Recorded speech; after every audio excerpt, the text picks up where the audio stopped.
Buenos días, chicos. Pues entonces yo creo vamos iniciando con lo que va a ser el tema de tejido nervioso.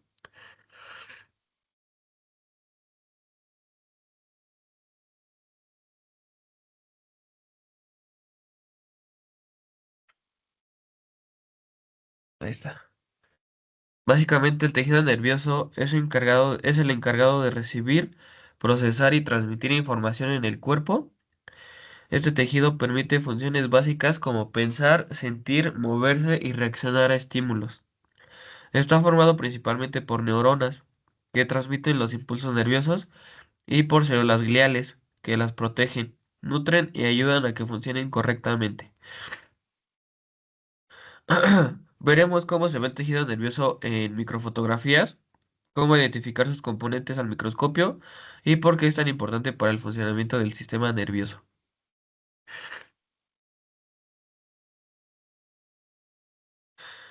La neurona es la unidad estructural y funcional del sistema nervioso central. Esto significa que todo lo que hace el sistema nervioso, desde pensar hasta mover un dedo, depende del funcionamiento de estas células. En el cuerpo humano existen aproximadamente 10.000 millones de neuronas, lo que nos da una idea de lo complejo que es este sistema. Las neuronas se pueden clasificar según la función que cumplen. Primero tenemos a las neuronas sensitivas, también llamadas aferentes. Estas neuronas se encargan de transmitir impulsos desde los receptores hacia el sistema nervioso central, es decir, llevan la información desde la periferia del cuerpo hacia el cerebro y la médula espinal. Dentro de las neuronas sensitivas existen dos tipos importantes. Las neuronas aferentes somáticas, que llevan información como el dolor, la temperatura, la presión, la propiocepción,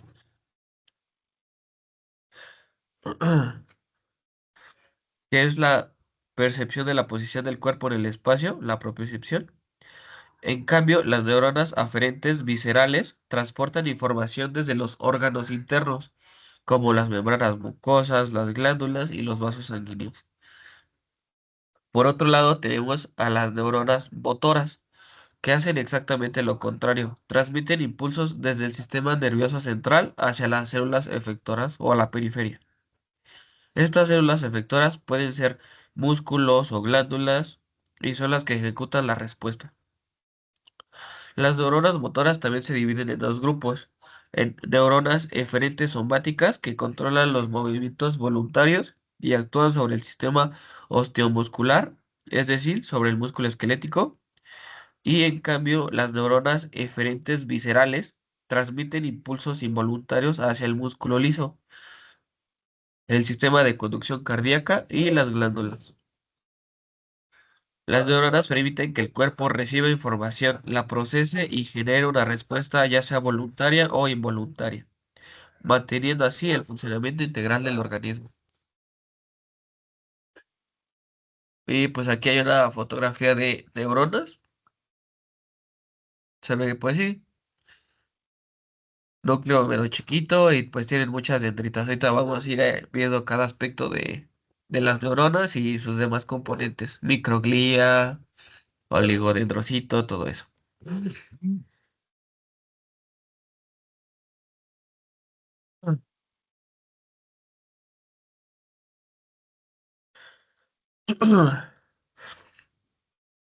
Primero, en los componentes funcionales de la neurona vamos a tener lo que es el soma o también llamado pericarión, que es el cuerpo celular de la neurona. Aquí se va a encontrar el núcleo y los organelos, por lo que es el centro metabólico de la célula. En el soma se producen las proteínas y la energía necesaria para que la neurona funcione. Por eso es una zona muy activa desde el punto de vista celular. Dentro del soma está el núcleo, que generalmente es grande y central. El núcleo regula la actividad celular y la síntesis de proteínas, lo que permite que la neurona mantenga su estructura y funcione correctamente. Histológicamente, este núcleo suele verse claro y prominente. Después tenemos el axón, que es la prolongación más larga de la neurona. Su función principal es transmitir el impulso nervioso desde el soma hacia la terminación especializada. Puede ser otra neurona, un músculo, una glándula. El axón siempre conduce la información en una sola dirección y termina en la sinapsis. La sinapsis es el contacto funcional entre una neurona y otra célula efectora, que puede ser otra neurona, una fibra o una glándula. En esta zona se permite la transmisión del impulso nervioso, generalmente a través de neurotransmisores, que lo van a ver con más detalle en fisiología, todo lo de neurotransmisores, lo que hace posible la comunicación entre células. Y por último van a estar las dendritas, que son prolongaciones cortas y numerosas. Su función es recibir los impulsos nerviosos y conducirlos desde la periferia hacia el soma. Gracias a las dendritas, una neurona puede recibir información de muchas otras células al mismo tiempo. En conjunto, estos componentes permiten que la neurona reciba información, la procese en el soma y la transmita a otras células. Aquí podemos ver una neurona. Este sería el soma. Aquí está el núcleo. Estas prolongaciones vendrían haciendo dendritas. Este sería el axón, otra dendrita. Y la sustancia de Nissl, que ahorita la vamos a ver qué es. Aquí tenemos una fotografía de lo que vienen siendo las dendritas de una neurona.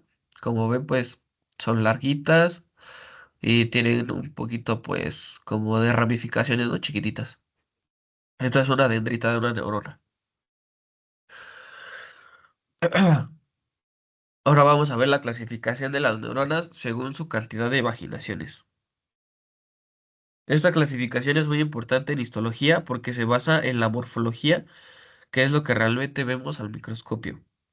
Primero están las neuronas multipolares. Estas neuronas tienen un axón y dos o más dendritas. Son el tipo más frecuente en el sistema nervioso central, por lo que son las que más comúnmente se observan en cortes histológicos de cerebro y médula espinal. La gran cantidad de dendritas les permite recibir información de muchas neuronas al mismo tiempo. Y pues vendría siendo como esta. Después tenemos a las neuronas bipolares, que presentan un axón y una sola dendrita. Estas neuronas están asociadas a los sentidos especiales, como la visión, el olfato y la audición. Por eso suelen encontrarse en estructuras como la retina, el epitelio olfatorio y algunos ganglios relacionados con el oído. Por último, están las neuronas pseudounipolares, también llamadas unipolares. Estas neuronas presentan una sola prolongación, lo cual facilita su identificación histológica. En resumen, la cantidad de prolongaciones permite clasificar a las neuronas multipolares, bipolares y pseudounipolares. Aquí puedes ver una unipolar, la bipolar y la pseudounipolar, pues también puede ser como la unipolar. Estas como que las meten en una sola clasificación.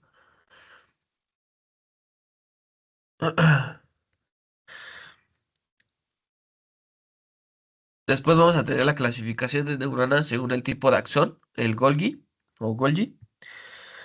Esta clasificación se basa principalmente en la longitud del axón y también nos da información sobre la función de la neurona dentro del sistema nervioso. Primero tenemos a las neuronas Golgi tipo 1.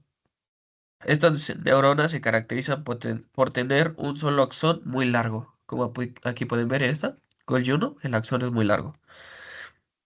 Generalmente se localiza en los núcleos motores del sistema nervioso central y su función principal es llevar información a largas distancias. Por ejemplo, desde la médula espinal hasta los músculos. Por esta razón suelen estar relacionadas con funciones motoras. Luego vamos a tener la neurona Golgi tipo 2, que va a venir siendo esta. Se caracterizan por tener un axón muy corto. Estas neuronas no conducen impulsos a largas distancias, sino que funcionan como interneuronas, es decir, conectan neuronas dentro de una misma región del sistema nervioso central. Las neuronas Golgi tipo 2 son muy importantes porque permiten la integración y la modulación de la información, participando en circuitos locales del cerebro y la médula espinal. En resumen, las neuronas Golgi tipo 1 se especializan en conducción de impulsos a larga distancia, mientras que las Golgi tipo 2 se encargan de la comunicación local entre neuronas para un correcto funcionamiento del sistema nervioso. Y pues aquí no creo que haya mucho pierde. Golgi tipo 1, axón largo, Golgi tipo 2, axón corto.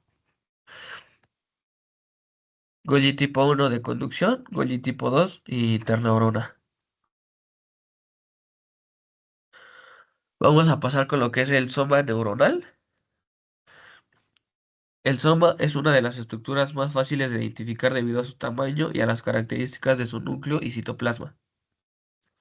El núcleo del soma es generalmente grande y eucromático, lo que indica que la neurona tiene una alta actividad transcripcional, es decir, produce grandes cantidades de ARN.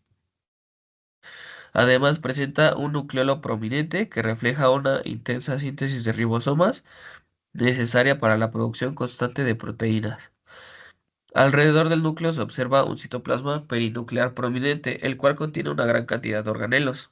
Entre estos destacan las mitocondrias, que son abundantes debido a la alta demanda energética de la neurona, ya que la transmisión de impulsos nerviosos requiere un gasto continuo de energía.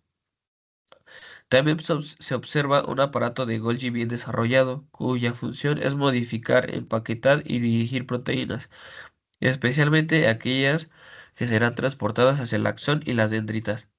Esto es clave para el mantenimiento de la estructura neuronal y la función sináptica. Otro componente importante es el retículo endoplásmico rugoso, que se encuentra en gran cantidad y se asocia con ribosomas libres. Este conjunto forma los corpúsculos de Nis. Básicamente es retículo endoplásmico rugoso con ribosomas libres. Esos son los corpúsculos de Nissl, que son una característica histológica típica del soma neuronal y están relacionados con la síntesis de proteínas. Y finalmente, en el soma también se pueden observar inclusiones y vesículas de transporte que participan en el desplazamiento de sustancias dentro de la neurona. Todas estas características reflejan que el soma neuronal es una región altamente especializada, diseñada para sostener la intensa actividad metabólica necesaria para el funcionamiento del sistema nervioso. Las características funcionales del soma neuronal. El cono axónico es la región donde se origina el axón. Carece de organelos citoplasmáticos. Esto es relevante en histología porque en esta zona no se observan corpúsculos de Nissl, ya que su función principal no es la de síntesis de proteínas, sino el inicio y la conducción de impulsos. La neurona se caracteriza por tener una alta síntesis de proteínas, lo que se refleja en la abundancia de retículo endoplásmico rugoso, ribosomas y un aparato de Golgi bien desarrollado. Esta alta actividad sintética es necesaria para mantener sus prolongaciones, especialmente el axón, que puede ser muy largo. Por esta razón, las neuronas presentan un alto nivel anabólico, es decir, constantemente están produciendo proteínas, enzimas y componentes estructurales indispensables para su funcionamiento. Permítame tantito, chicos.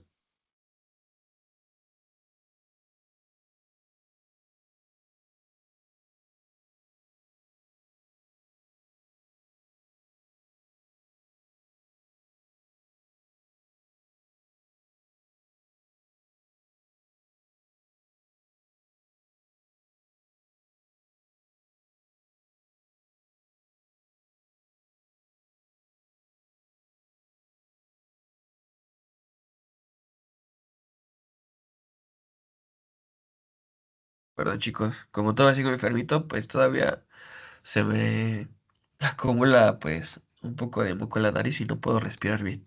Perdón. Otro punto clave es que las neuronas no se dividen. A diferencia de otras células del organismo, las neuronas son células postmitóticas, lo que significa que una vez se diferencian, no vuelven a entrar en ciclo celular. Por eso es que dicen que las neuronas no se pueden regenerar. Si se mueren, no hay un daño, ya pues se quedan así. Sin embargo, aunque no se dividan, sus componentes subcelulares se renuevan continuamente. proteínas, membranas, organelos que se degradan y se reemplazan de forma constante, lo que permite que la neurona mantenga su función a lo largo del tiempo. El soma neuronal es una región metabólicamente muy activa, especializada en la síntesis de proteínas, incapaz de dividirse, pero con una renovación constante de sus componentes para asegurar la supervivencia y función de la neurona.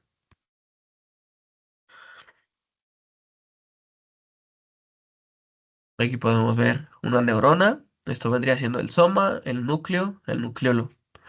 Y estas cositas chiquititas que se ven en la periferia, pues van a venir siendo lo que son los corpúsculos de Nissl. Todo esto que se ve más oscuro, son corpúsculos de Nissl. Todos estos se encuentran en el soma.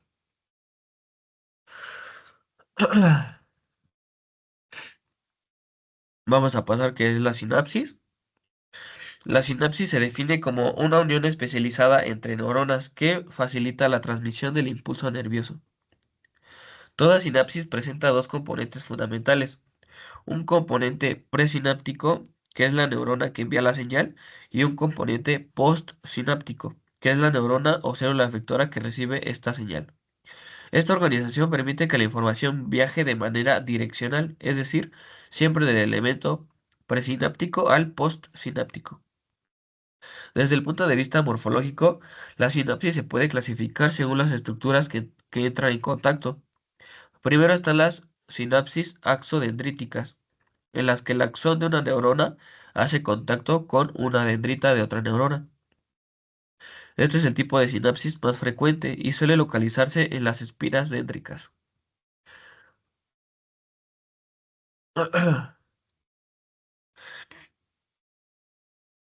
que son pequeñas prolongaciones especializadas de las dendritas. Otro tipo van a ser las sinapsis axosomáticas, donde el axón se conecta directamente con el soma a otra neurona. Este tipo de sinapsis tiene un efecto muy potente sobre la neurona postsináptica, ya que influye de forma directa en la generación del impulso nervioso. Y finalmente tenemos a la sinapsis axoaxónica, en las que un axón hace contacto con otro axón. Esta sinapsis no transmite directamente el impulso, sino que modula la liberación de neurotransmisores, regulando la cantidad de señal que llega a la neurona postsináptica. Y aquí tenemos el ejemplo. Esta es una axoaxónica, axón con axón, una axosomática, un axón con el soma. Y aquí sería la axodendrítica, que no se alcanza a ver, pero este es un axón. Y esta pues es una dendrita, una espira de dendrita.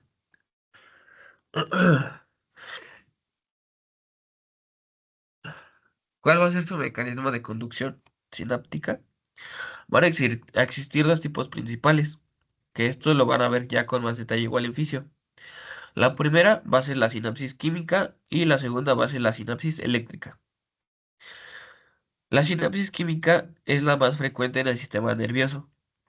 En este tipo de sinapsis, los neurotransmisores son liberados desde la neurona presináptica, atraviesan el espacio intercelular, o también llamado hendidura sináptica o espacio sináptico, para actuar sobre la neurona postsináptica. El elemento presináptico corresponde al bulbo terminal, el cual contiene vesículas sinápticas cargadas con neurotransmisores. Cuando llega el impulso nervioso, estas vesículas se fusionan con la membrana y liberan su contenido hacia la hendidura sináptica. La hendidura sináptica es un espacio de aproximadamente de 20 a 30 nanómetros, que debe ser atravesado por el neurotransmisor para que la señal continúe. Aunque parece pequeño, este espacio es fundamental para la regulación de la transmisión sináptica.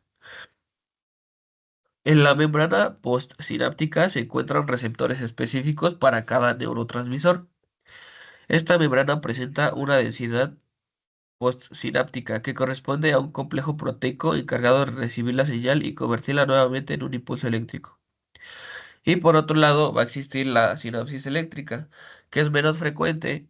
En este tipo las células se conectan mediante uniones en hendidura gap o tipo nexo, lo que permite el paso directo de iones entre células. Este tipo de sinapsis es característica del músculo liso y del músculo cardíaco, donde se requiere una transmisión rápida y sincronizada. Y este es un ejemplo de una sinapsis química. Lo van a ver con detenimiento en fisiología. Esta va a ser la neurona presináptica. Este va a ser el bulbo o el botón sináptico. Estas vesiculitas van a contener a lo que van a ser los neurotransmisores. Después, pues, van a ver que aquí pues va a llegar un potencial de acción, va a entrar calcio, el calcio se va a unir a las vesículas y las vesículas pues van a decantarse, o sea que van a bajar hasta la membrana basal y pues de aquí van a ser liberadas por exocitosis. Este pequeño espacio va a ser lo que es la hendidura sináptica o espacio sináptico y pues esta va a ser la neurona postsináptica y aquí va a tener a los receptores especiales para cada neurotransmisor. Y pues de aquí ya va a iniciar de nuevo el potencial de acción igual.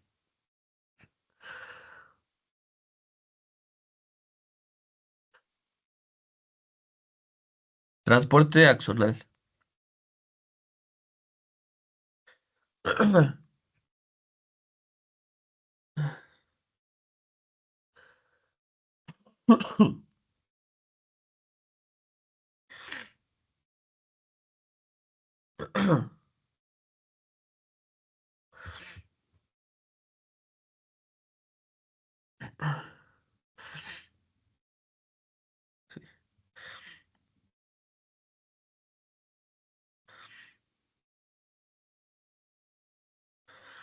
Sistema de transporte axonal es el mecanismo que permite que la neurona funcione correctamente a pesar de que algunas de sus prolongaciones, como el axón, puedan ser muy largas.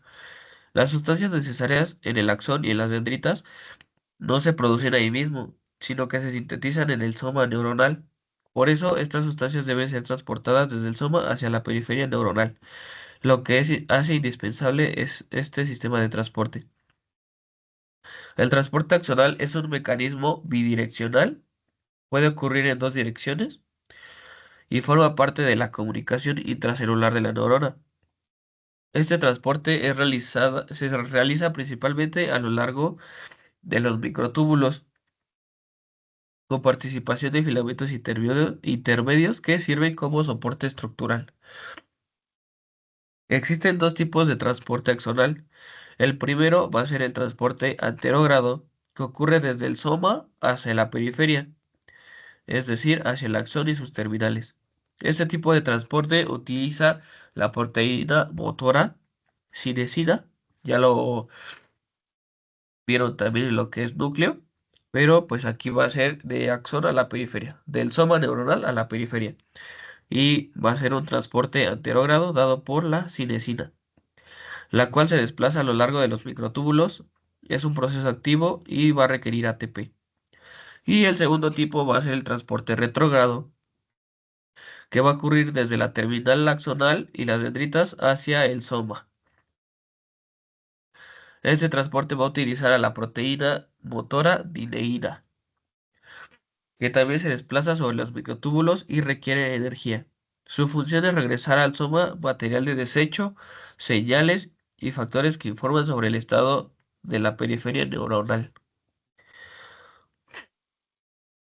El sistema de transporte axonal permite mantener la estructura y función de la neurona, asegurando que las moléculas necesarias lleguen a su destino y que la información pueda viajar en ambas direcciones dentro de la célula.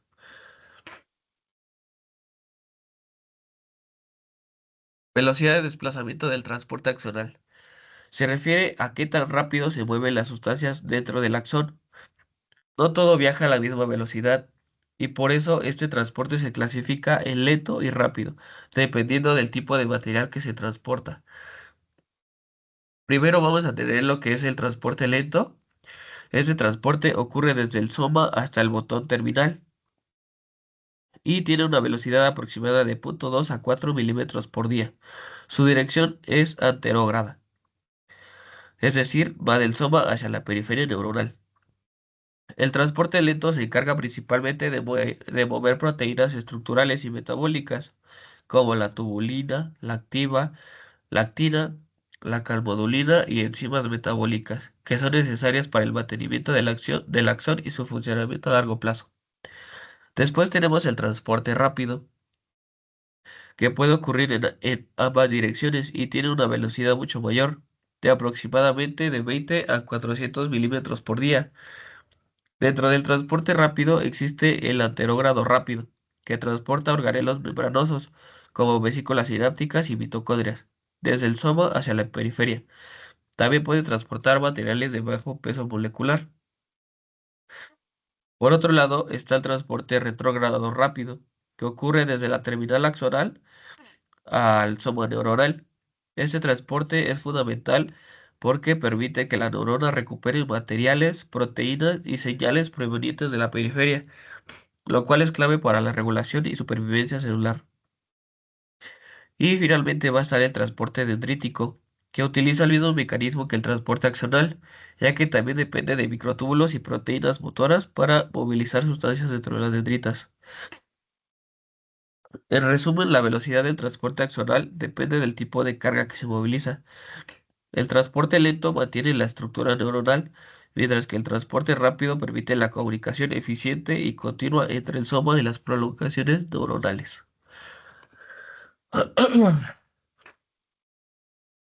Células de sostén, la glía periférica del sistema nervioso periférico. Las células de sostén, específicamente la glía periférica, pertenecen al sistema nervioso periférico. Estas células no transmiten impulsos nerviosos, pero son indispensables para que las neuronas puedan funcionar correctamente.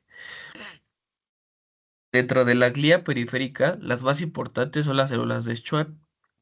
Estas células se encargan de proporcionar sostén en las fibras nerviosas, tanto mielínicas como amielínicas, lo que significa que participan en la organización y protección de los axones en los nervios periféricos. Las células de Schwann derivan de las células de la cresta neural. Esto lo van a ver en embrio. Dato que suele ser preguntado en exámenes porque la diferencia de la glía del sistema nervioso central. Dato que suele ser preguntado en exámenes porque las diferencia de la glía del sistema nervioso central. Una de sus funciones principales es producir una capa lipídica llamada vaina y mielina, que se forma al enrollarse rápidamente alrededor del axón. La mielina tiene una función clave, básicamente es de aislar eléctricamente al axón. Este aislamiento evita la pérdida de corriente eléctrica y permite que el impulso nervioso se transmita de forma más rápida y eficiente. Gracias a esto, la conducción de impulsos nerviosos es mucho más veloz en fibras mielinizadas que en fibras amielínicas. Permítame tantito otra vez. Perdón.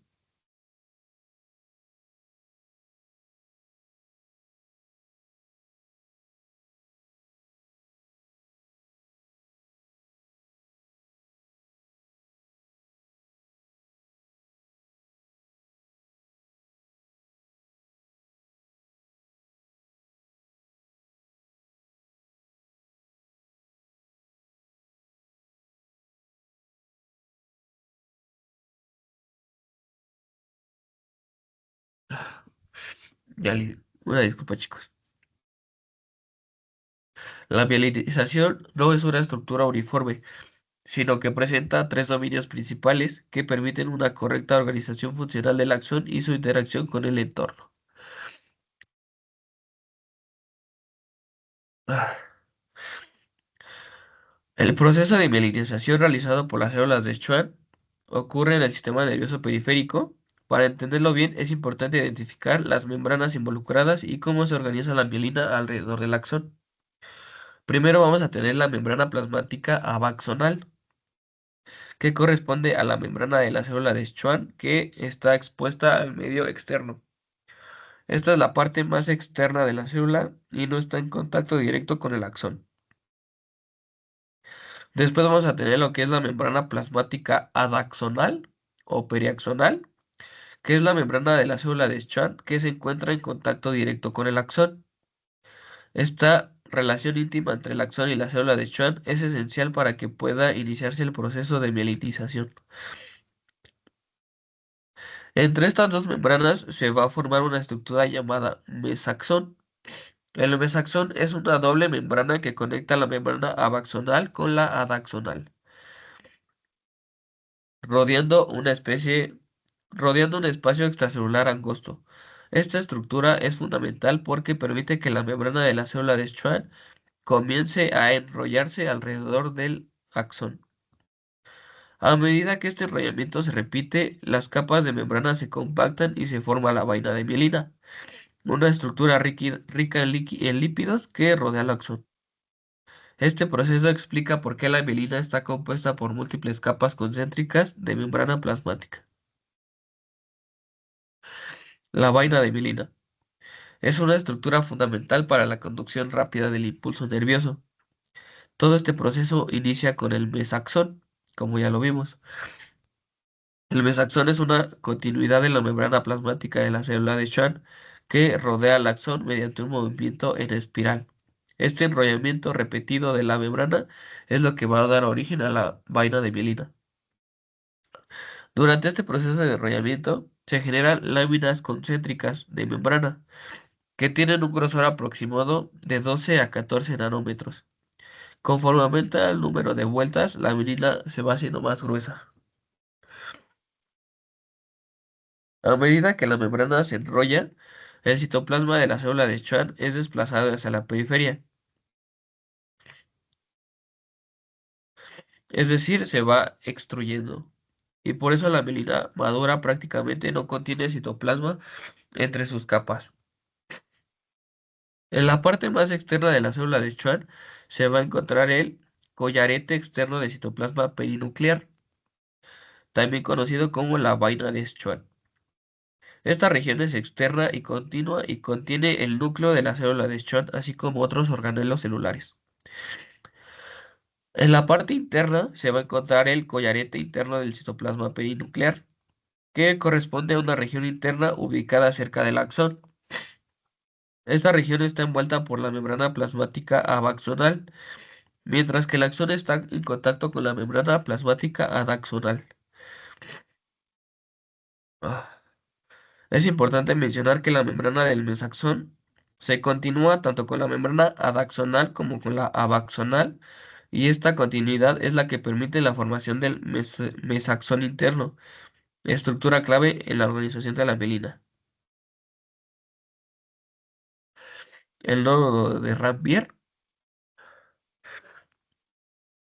es una estructura clave para entender por qué la conducción nerviosa es tan rápida en las fibras mielinizadas. El nódulo de Rambier es la unión entre dos células Schwann consecutivas y marca una interrupción de la vaina de mielina. Es decir, en esta zona el axón no está cubierto por mielina, lo cual no es un error, sino una adaptación funcional muy importante. La mielinización es un proceso de comunicación intercelular, ya que la vaina de mielina se forma por la acción coordinada de múltiples células Schwann, dispuestas en serie a lo largo del axón. Por esta razón, la vaina de mielina aparece segmentada. El segmento de mielina que se encuentra entre los nódulos de Rambier se llama segmento internodal. En cambio, el nódulo ocurre algo especial. Aquí se regenera el impulso eléctrico, lo que permite una conducción rápida del potencial de acción. Este mecanismo se conoce como conducción saltatoria, porque el impulso nervioso no viaja de manera continua, sino que salta de un nódulo a otro, aumentando enormemente la velocidad de conducción. En el nódulo de Rambier se encuentra la mayor densidad de canales de sodio dependientes de voltaje, lo cual es indispensable para que el potencial de acción pueda reiniciarse en cada nodo. La expresión y la organización de estos canales depende de la interacción del citoplasma perinodal de las células de Schwann. El espesor de la miodina está regulado por la neuregulina.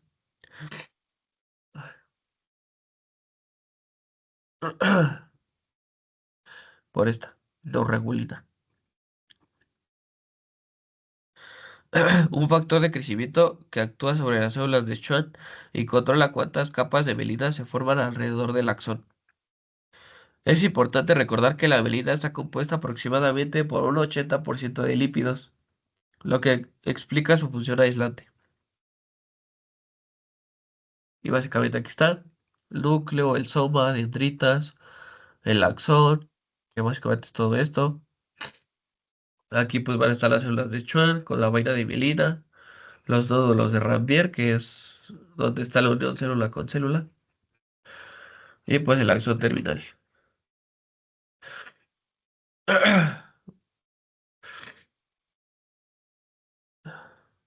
Axones amielínicos.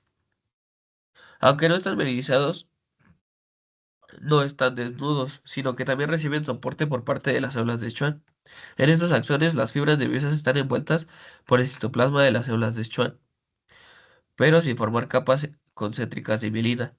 Los axones se alojan en los surcos o imaginaciones de la superficie de la célula de Schwann y se disponen paralelos al eje del axón. Una característica importante es que una sola célula Schwann puede envolver uno o varios axones amielínicos al mismo tiempo, a diferencia de lo que ocurre en los axones mielínicos, donde una sola célula de Schwann forma un solo segmento de mielina. En este tipo de fibras, parte del axolema puede quedar expuesta a la lámina externa y los bordes de la membrana de la célula de Schwann pueden contactar entre sí y formar al mesaxón, aunque no se compacta para formar la mielina.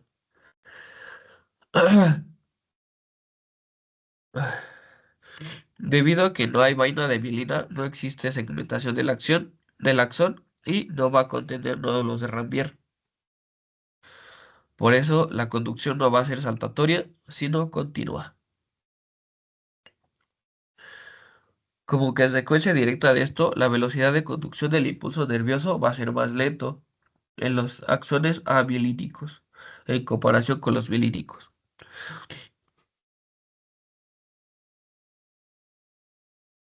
Células satélite, ganglios del sistema nervioso periférico. Son un tipo de glía del sistema nervioso periférico, específicamente localizado en los ganglios. Estas células rodean completamente el soma neuronal dentro de los ganglios, formando una cubierta continua alrededor del cuerpo de la neurona. Morfológicamente son células cúbicas y su disposición es tan cerrada que prácticamente aíslan al soma del entorno inmediato. Una de sus funciones principales es proporcionar aislamiento eléctrico al soma neuronal, lo cual ayuda a regular la excitabilidad de la neurona y a protegerla de estímulos externos no deseados. Y va a permitir el intercambio metabólico entre la neurona y el medio que la rodea, asegurando el aporte adecuado de nutrientes y la eliminación de desechos.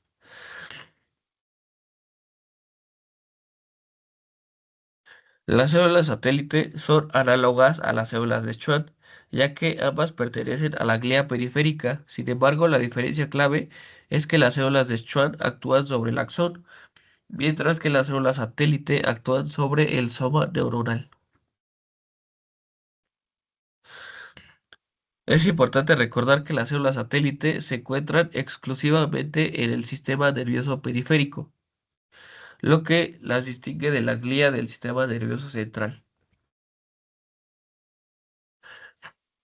Glía central o el astrocito, generalidad.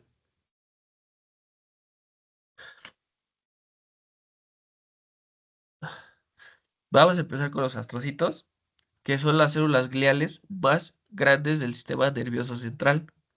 Aunque no transmiten impulsos nerviosos, su función es tan importante que sin los astrocitos las neuronas no podrían funcionar correctamente. Los astrocitos forman una red de soporte para las neuronas.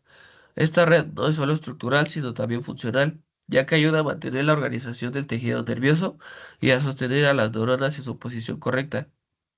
Los astrocitos regulan y modulan la actividad neuronal.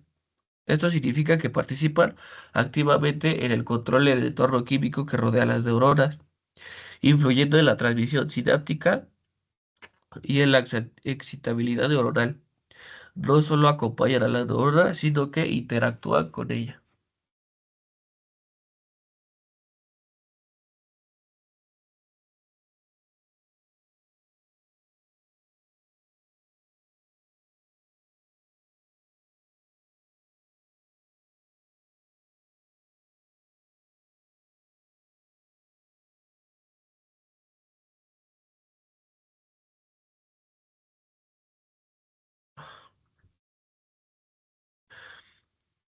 Durante el desarrollo del encéfalo, los astrocitos sirven como andamiaje, guiando a las neuronas hacia su ubicación definitiva. Gracias a esta función, las neuronas pueden migrar y organizarse de manera adecuada durante la formación del sistema nervioso central. Las prolongaciones de los astrocitos se extienden tanto hacia las neuronas como hacia los vasos sanguíneos. En los vasos forman estructuras especializadas llamados pies terminales, que permiten la comunicación entre el tejido nervioso y el sistema vascular.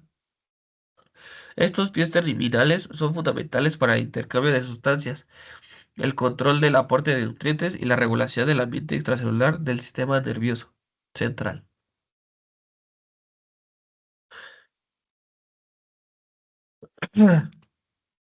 Los astrocitos contienen filamentos intermedios formados por la proteína GFAP, que les da resistencia estructural y permite identificar fácilmente en histología. Esta característica es típica y muy preguntable en exámenes. Una de sus funciones más importantes es el transporte de nutrientes y la eliminación de desechos neuronales. Los astrocitos actúan como intermediarios entre los vasos sanguíneos y las neuronas, asegurando que éstas reciban glucosa, oxígeno y otros metabolitos necesarios para su actividad. Los astrocitos mantienen la barrera hematoencefálica, esta va a ser muy importante, también conocida como BHE, barrera hematoencefálica. Aunque la barrera está formada principalmente por endotelio capilar, los pies terminales de los astrocitos son indispensables para su regulación y mantenimiento funcional. En la hendidura sináptica, los astrocitos cumplen una función reguladora muy importante. Captan y regulan los neurotransmisores, evitando que se acumulen en exceso y alteren la transmisión sináptica. Esto permite que que la comunicación neuronal sea precisa y controlada. Participan en la eliminación de exceso de sustancias por pirocitosis. Ayudan a mantener limpio y estable el medio extracelular del sistema nervioso central. También los astrocitos forman la membrana limitante glial, una estructura que delimita el tejido nervioso y contribuye a su organización estructural. Y los astrocitos amortiguan el potasio extracelular, regulando la concentración de potasio liberado durante la actividad neuronal. Esta función es fundamental para evitar despolarizaciones excesivas y mantener la estabilidad neuronal dentro de los límites normales. ¿Cuáles son los tipos de astrocitos? Se van a identificar principalmente por su localización y su morfología dentro del sistema nervioso central. Primero van a estar los astrocitos protro- protoplasmáticos. Estos predominan en la sustancia gris, es decir, en las regiones donde se concentran los cuerpos neuronales y la mayor parte de la sinapsis. Morfológicamente, los astrocitos protoplasmáticos presentan muchas prolongaciones cortas y muy ramificadas, lo que les permite establecer contacto con múltiples neuronas y sinapsis al mismo tiempo. Esta característica los hace especialmente importantes en la regulación de la actividad sináptica. Astrocitos protoplasmáticos, regulación de la actividad sináptica. Y el segundo tipo va a ser los astrocitos fibrosos. Estos van a predominar en la sustancia blanca, que es la región rica en axones mielinizados. A diferencia de los protoplasmáticos, los astrocitos fibrosos presentan prolongaciones largas, rectas y poco ramificadas, lo que se adapta mejor a la organización lineal de los tractos axonales.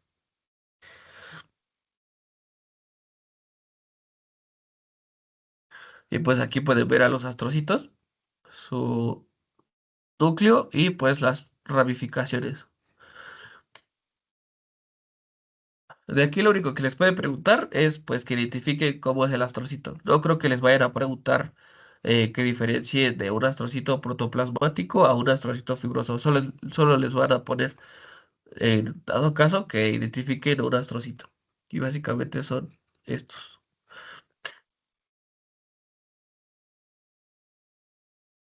todos estos.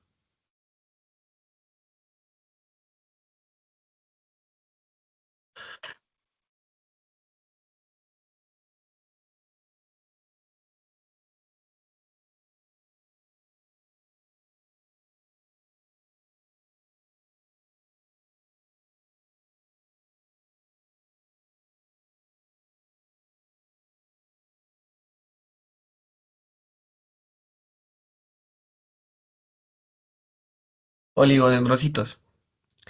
Los oligodendrocitos son las células responsables de la mielina en el sistema nervioso central.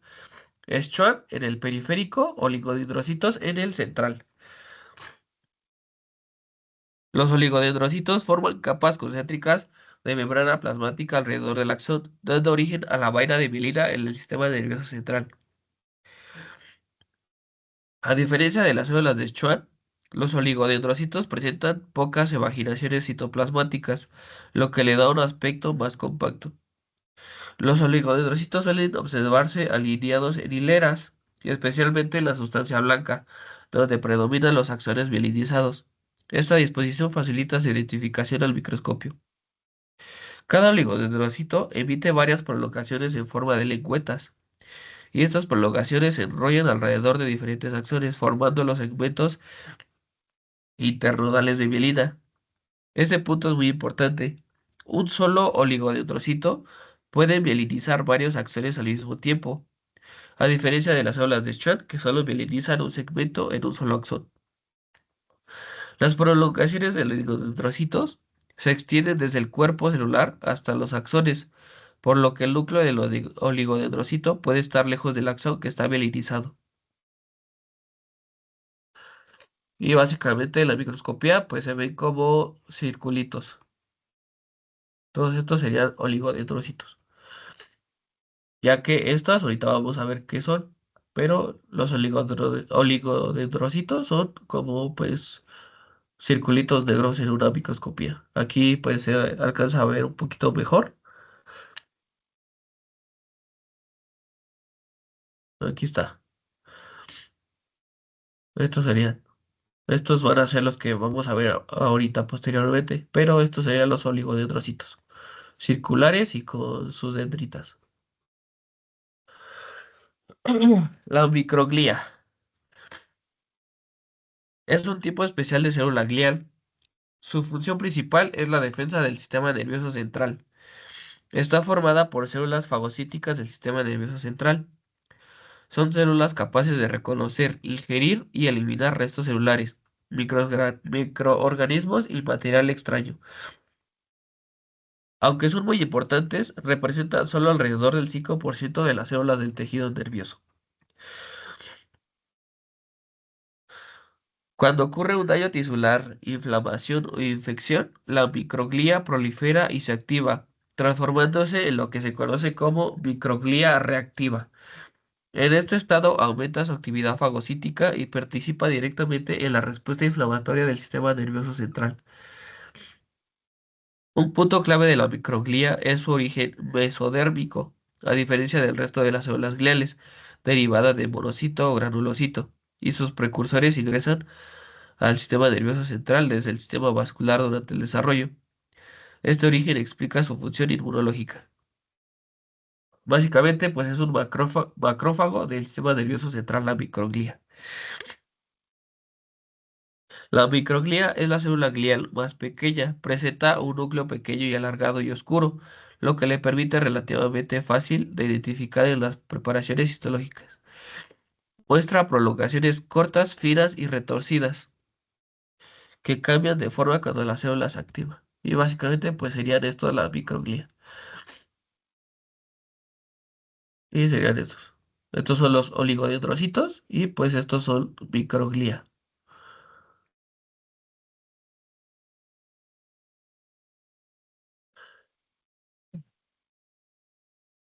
Células ependimarias. Estas son células gliales especializadas encargadas de revestir la cavidad llenas de líquido del sistema nervioso central.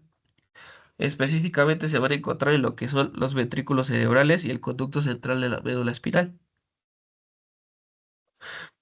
Estas células forman un epitelio simple especializado, lo que significa que se organizan en una sola capa continua, adaptada a funciones de intercambio. No van a contener lámina basal, que es un dato importante. En su superficie apical, las células epidemarias presentan cilios y microvellosidades. Los cilios ayudan al movimiento y circulación del líquido cefalorraquídeo, mientras que las microvellosidades aumentan la superficie para el intercambio entre el líquido cefalorraquídeo y el tejido nervioso. Además de permitir la circulación de líquido cefalorraquídeo, las células ependimarias participan activamente en el intercambio de sustancias entre el líquido cefalorraquídeo y el sistema nervioso, contribuyendo al mantenimiento del ambiente interno del encéfalo y la médula. Un subtipo especializado de estas células van a ser los tanicitos, que se consideran un tipo especializado de célula ependimarias. Los tanicitos se localizan principalmente en el piso del tercer ventrículo. Esto de tercer ventrículo, segundo o cuarto, lo van a ver en lo que va a ser anatomiados, pero con que sepan que los tanicitos se van a encontrar en el piso del tercer ventrículo está bien. Y estos tanicitos, a diferencia de la célula epidemaria típica, no va a poseer cilios, pero son sensibles a la concentración de glucosa. Por esta razón, los tanicitos están relacionados con el control metabólico y neuroendocrino, actuando como un vínculo entre el sistema nervioso y la regulación hormonal. Y pues básicamente las células epitemarias, este es el conducto epitemario, y pues las células epitemarias pues van a hacer todo lo que está por acá. Igual, conducto epitemario y todas estas celulitas pues son células epitemarias. Igual, conducto, células epitemarias.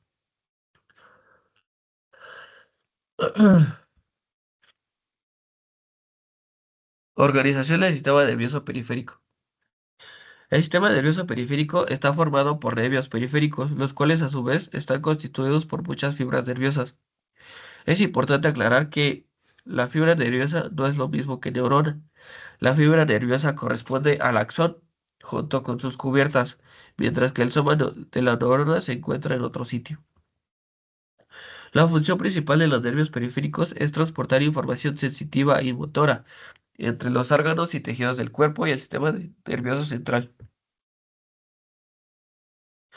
En el sistema nervioso periférico, los somas neuronales no están dispersos, sino que se agrupan formando ganglios periféricos. Estos ganglios van a contener los cuerpos neuronales, mientras que los axones van a formar los nervios. Así que ganglios en el sistema nervioso periférico, ganglios es donde van a estar los cuerpos neuronales y los nervios van a ser los axones.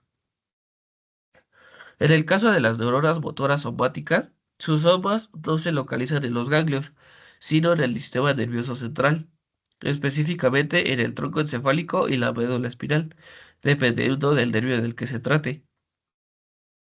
Desde ahí, los axones de estas neuronas salen del sistema nervioso central y viajan a través de los nervios periféricos hasta llegar al músculo esquelético, donde producen la contracción muscular.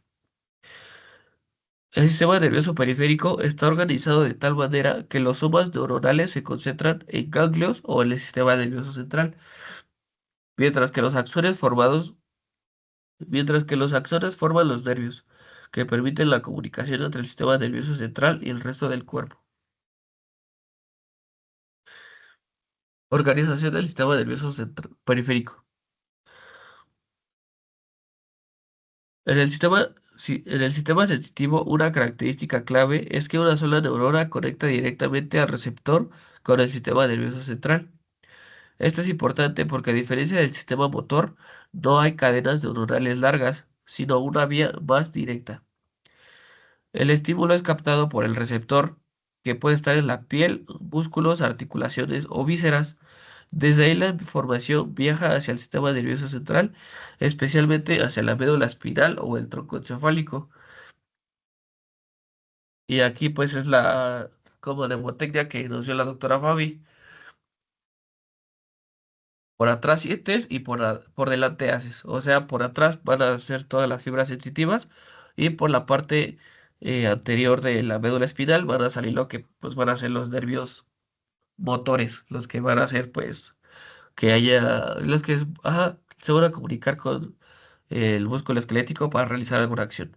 Así que por atrás sentimos y por adelante hacemos. Esa es la mnemotecnia que nos dijo la doctora Fabi.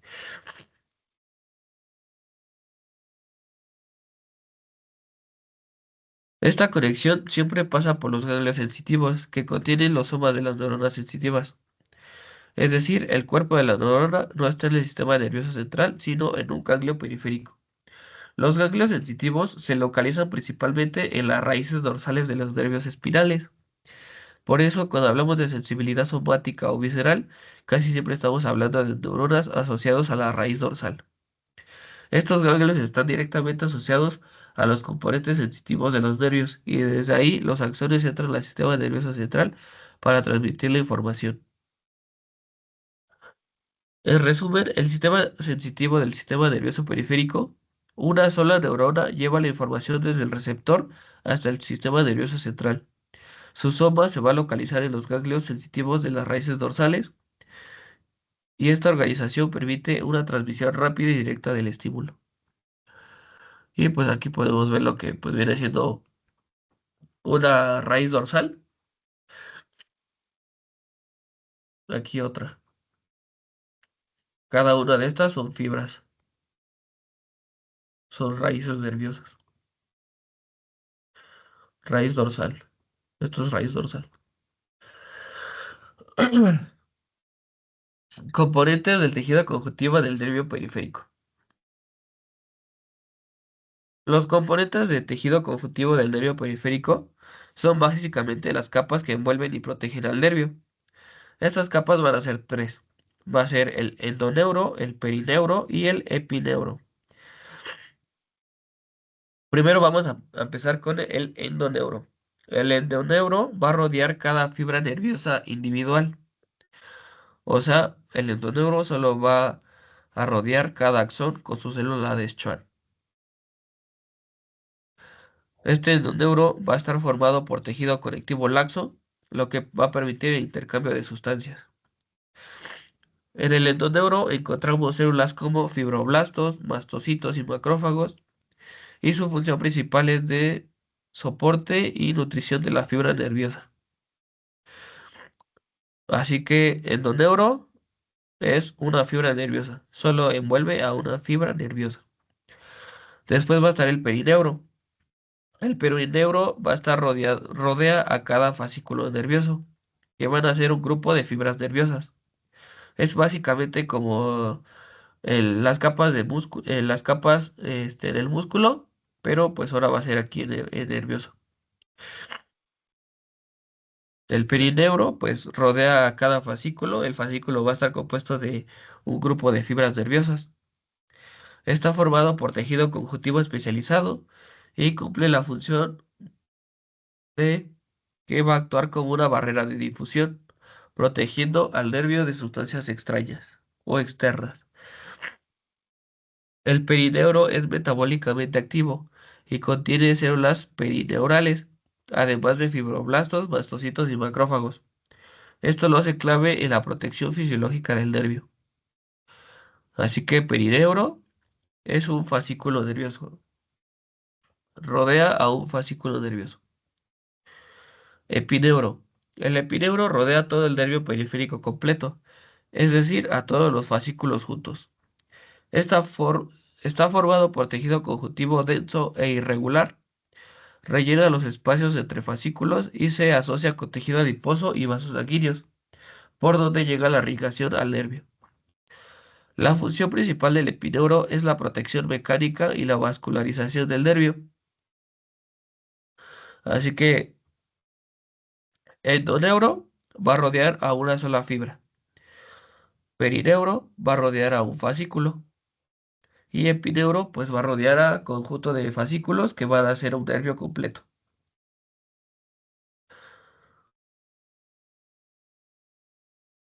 Y aquí está. Epineuro, perineuro. Y pues aquí no se ve el endoneuro. Pero pues vendría siendo aquí un chiquitito de una fibra, pues aquí estaría el endoneuro. Ya que estos pues son fascículos. Conjunto de fascículos va a estar rodeado por perineuro. Y pues el conducto de fascículos va a ser por el epineuro, que va a ser ya el nervio completo.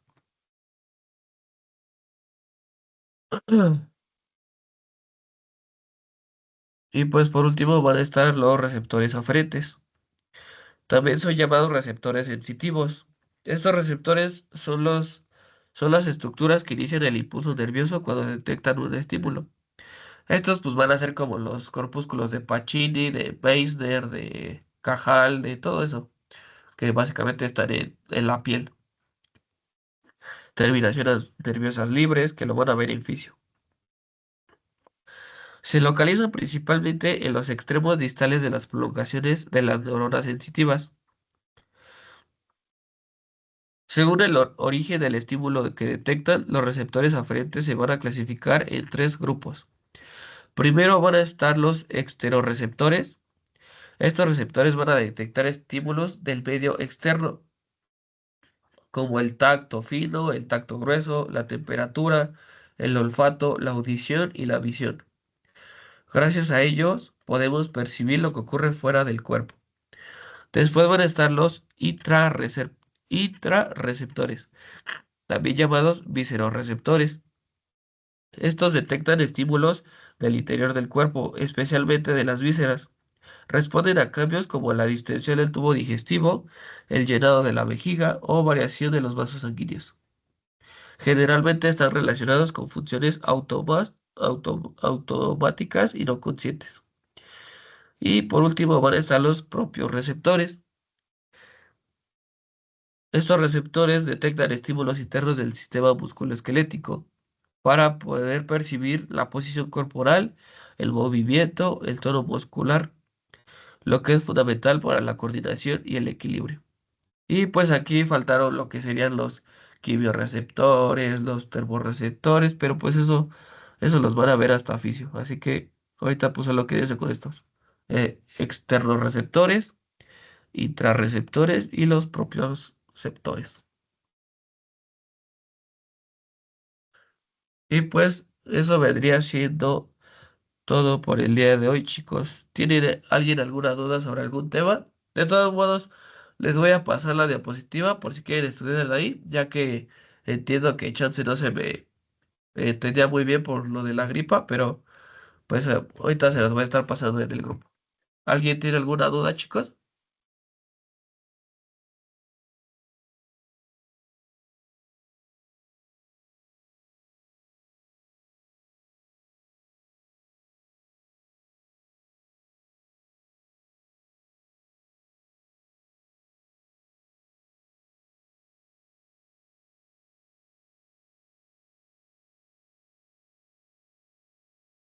Entonces sería todo por mi parte de hoy.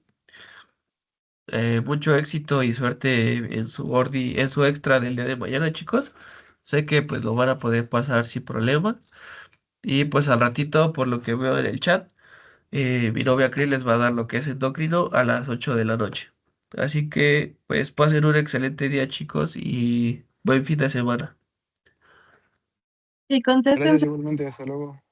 para después de darles endocrino, darles la retroalimentación por si tienen todavía errorcitos.